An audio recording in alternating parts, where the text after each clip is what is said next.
From Saturday to where we are today, done a lot of evaluation.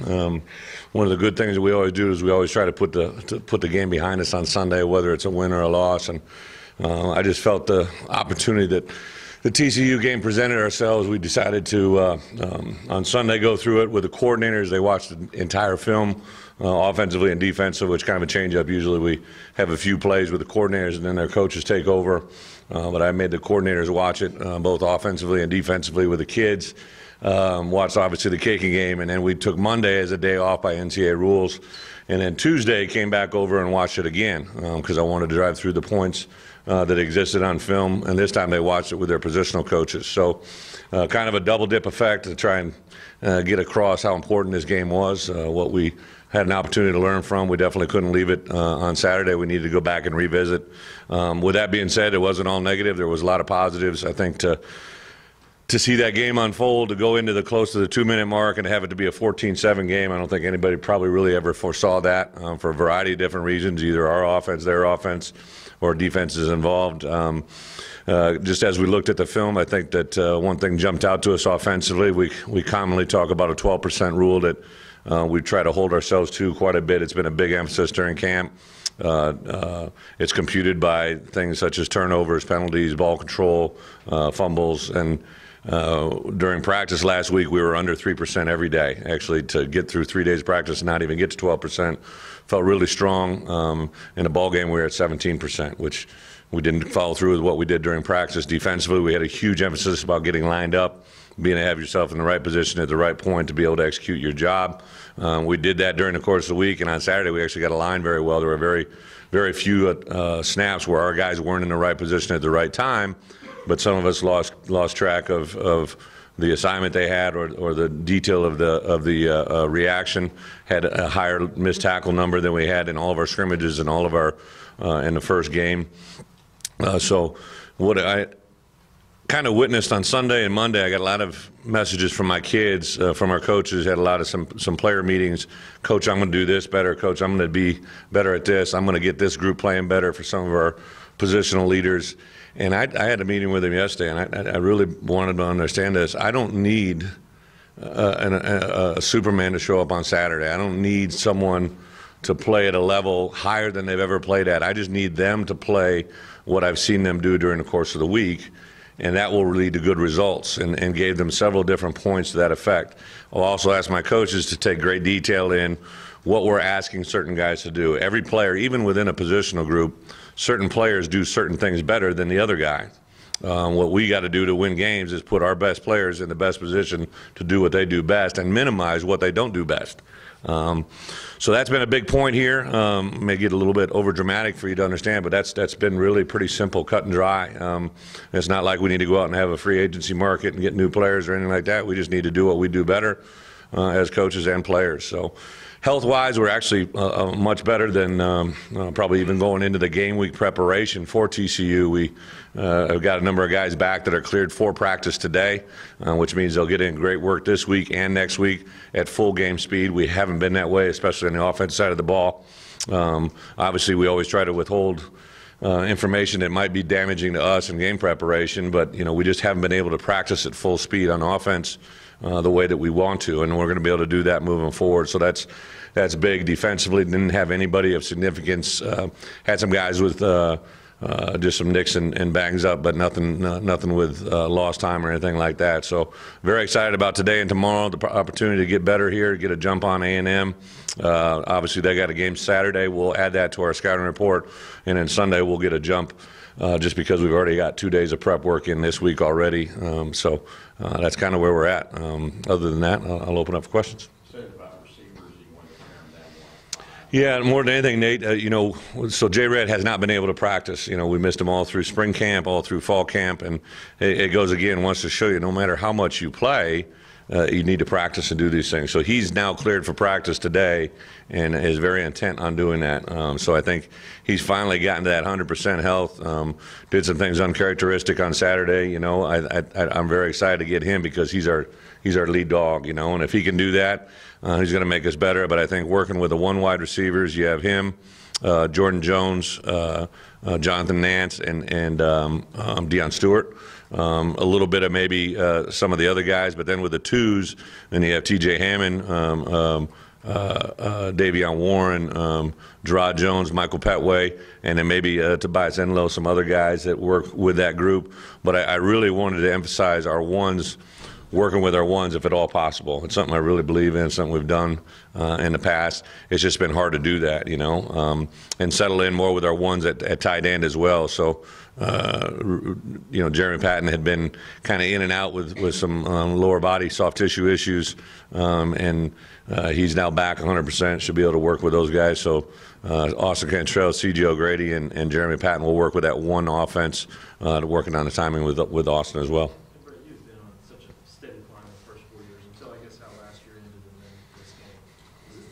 try to be maybe more steady in how you deal with the guys, or do you overreact in terms of how you deal with them, personnel, whatever? That's a great question. I don't think that we've never stopped going. I understand what you're saying about the last three Power 5 games, I guess what you're talking about.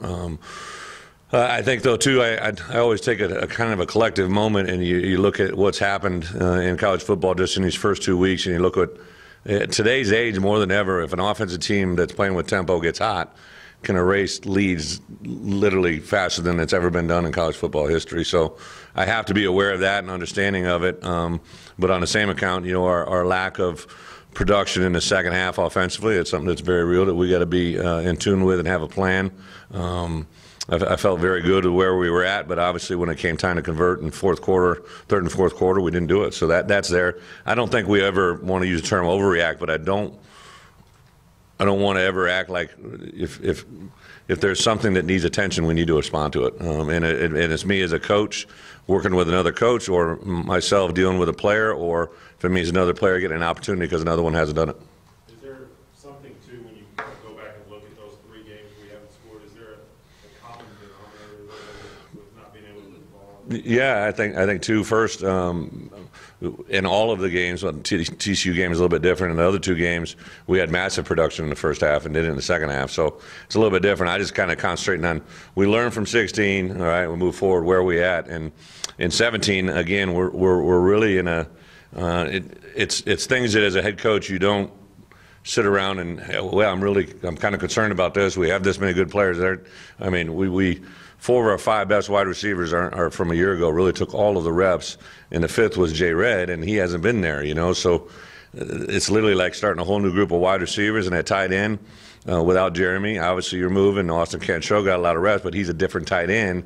Now you're trying to work CJ and Jeremy Patton, who haven't worked a lot, and you unfortunately go through some growing pains, and they're not fun to go through. You don't want them to exist. You don't want to talk about them before they're there, but obviously they're there, and we got to correct them. And I think the ability to make a play when it matters is really big. We I think missed out on several key big play opportunities on Saturday that, from an offensive standpoint, would have really helped us, and defensively too. We had a number of 3rd and shorts that if we could just make 1 or 2 of those stops, it ends a drive, and it's every player has to play every play at his best. How much of that is in the running game is an impact from what you just talked about versus the offensive line and maybe some stuff there? You talk about the second half? Yeah, we talk about losing the wide receiver. You lost the SEC leading rusher, who's now a coach and doing a great job. But you have a second-string tailback who is productive as the first one, who's never been in a program for the last month, and obviously Chase Hayden is a guy who we feel really, really good about. Did not like the fact, that he only got the 2 opportunities, so that takes an assessment as well. But running-wise, I thought, especially in the second half when we hit a big, when Austin kind of scrambled for that first down, then we hit 2 big runs. We converted a 3rd and short. I really felt when we got down there near the goal line, we want to be able to just step up and say, hey, this is what we're going to do. And that's what I've really challenged us offensively, is to have what is our red zone goal line pack that we're going to stay with no matter what, make people adjust to us and feel good about what we're doing. And that obviously takes a little bit of practice and reps during live situation. How much of the offensive line is a part of that running game? Well, we want them to keep getting better again, but that first question, or whoever asked it, I think from right to left, we're doing some better things. I think the more that we can bring along both tackle spots with consistency will be good. And Ty Clary is going to go through some bumps in the road, but I think we're making progress. And obviously it's not going to get any easier now, but we got to keep moving forward. Brett Kendrick's a guy that's, I think he went for like 4 snaps Saturday. Is that a guy that's... Kendrick Jackson? Yeah. We felt better about the 12 and 11 personnel going into that, but 21 is, I feel really good about both those fullbacks. I thought Hayden Johnson's playing really well in other phases of the game as well. So that's, I think, a package that as we go into the Texas A&M game is something we got to definitely look at. When you talked about, going with those 3 tight ends, is it just like trying to get Patton and O'Grady just on the field more? Well, I think that, and then also adjusting to the speed of the game. I mean, CJ's he played just a handful of snaps a year ago. Obviously, Jeremy coming out of a JUCO situation. Jack Krause fills a limited role as well. And I tell you what, Will Gregg only had 1 rep, but it was a really good rep on Saturday. So you like what he brings to the table. He can definitely catch and run. So I'm excited where that group is, but we do need to be big in big moments, I got after Austin a little bit. He obviously had the holding call, was very, very big, and the last play was a touchdown waiting to happen, but we ran out of bounds. So there's some things there. It's not like, I know this, there wasn't anything on Sunday's film that can't be corrected, and I know that takes time and takes a little bit of patience, and people don't have that in today's world. But it's coaches, we know what it is and what it needs to be. You mentioned at the beginning in your opening comments that you wanted to see some changes and stuff. Was it like, I remember last year after the bye, you felt the need to kind of interject and make some changes. Is that kind of what you're saying? Well, we made if I remember right out of the bye week last year, we made some wholesale defensive changes. Just didn't like where it was going and where I thought it needed to go to move forward. I definitely don't feel that way. I mean, it's a 14-7 game with 2 minutes left. I get the end. I get they scored 2 touchdowns, and it ends up being 28-7. I totally get it, but that was a team that I think is going to win some games. That's a good crossover game for us that we were toe-to-toe for, and we didn't sufficiently do what we needed to in all 3 phases, and every phase could have won the game. It was right there knocking on the door, and so it tells me they're not that far off, but we got to clean up those issues and can't ignore them. When you look at the top 10 this week, there's only one SEC team in there. We all know the team that is. Yeah. Is that legit, or do you think that what Bama has done in the last 10 years or whatever somehow skewed what the perception is of the rest of the league? I really think anything before October, I vote. To me, it's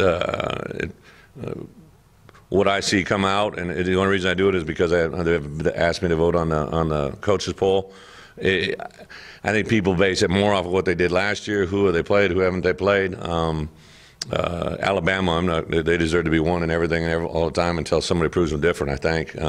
How the rest of the world perceives that, I don't know. I do know there's good football teams in our conference, and from what I've gathered and just watched as somebody that's been able to watch a little bit of football on because we had the bye week on that Thursday, so Saturday I got to watch a little bit.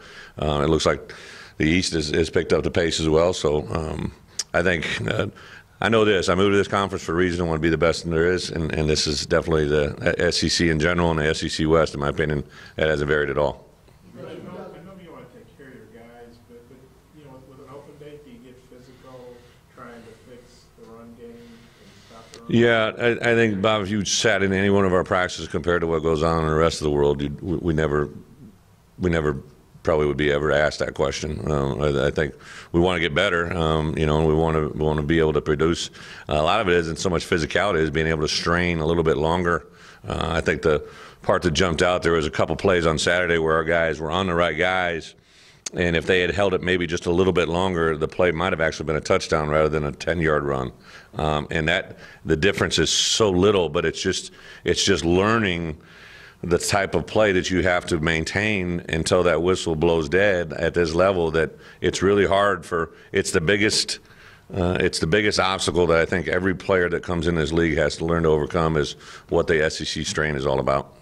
You mentioned that about when Hayden Chase Hayden played more. Was that a matter of just protections or just the 2 carries thinking you didn't have enough they could get around the end? Rotation-wise, I go over before the game what we're talking about doing, and obviously as the game unfolded, I was surprised he wasn't in there more, and had a conversation with Coach Mitchell about that. I think the part that I get it, they were bringing some pressures, and he wanted to protect the quarterback. And as a young player, that's the area that you got to gain most. But on the same account, we just got to get him better at those things, because I think he gives us a really good opportunity when he's got the ball in his hands too. I like all three of our backs, and all three deserve an opportunity.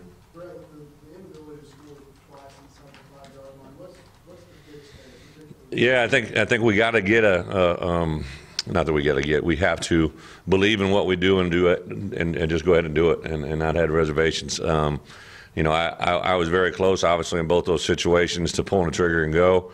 I go back to last year in the A&M game where we were in those. I went and we didn't get it, and ended up being a situation where you're like, man, I would have loved to have those two. You know, so I go with what I believe we can have success at, and that's why I made those decisions. But I also, as a head coach or a play caller, we need to have confidence from what we've witnessed and what we've learned that we're going to go ahead and do this. And I think that's the directive that I, as a coach, need to say to our players and our coaches.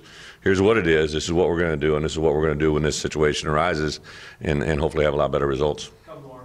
Defense wasn't perfect, but Yeah. I mean, if you were told they were going to play like that, I think you'd probably take it. You know, I think more than anything was just their demeanor. I remember specifically when we missed the second field goal. I mean, I was gut punched, right, and I turned around, and on the field was literally almost, I think, every defensive starter just going crazy about, let's take the field, let's take the opportunity, and I just can't say enough about the way that the defensive coaches have ignited their, I think, their ability to have confidence and play well against a team like that. Who's your place kicker right now? If we did a field goal right now, it'd be whoever does the best in the next 2 weeks. So we have a segment that we have at the beginning of practice today. At the end of practice, it'll be repeated again tomorrow. We'll do it again Tuesday, and we'll do it again Wednesday. And then whoever you see out there next Saturday at 11 will be their kicker. Does that include Cole? And I asked Yeah. because and I wondered, Yeah. after the game, I mean, you used words, I think, like ludicrous and juvenile. Well, now see, no. But I am no. curious if there was any. I disagree with that. Someone asked me about the moment, and I said I made a comment that it was ludicrous to move. I didn't call him or juvenile, right? I didn't call him juvenile. You guys are writers. You can do it, all right?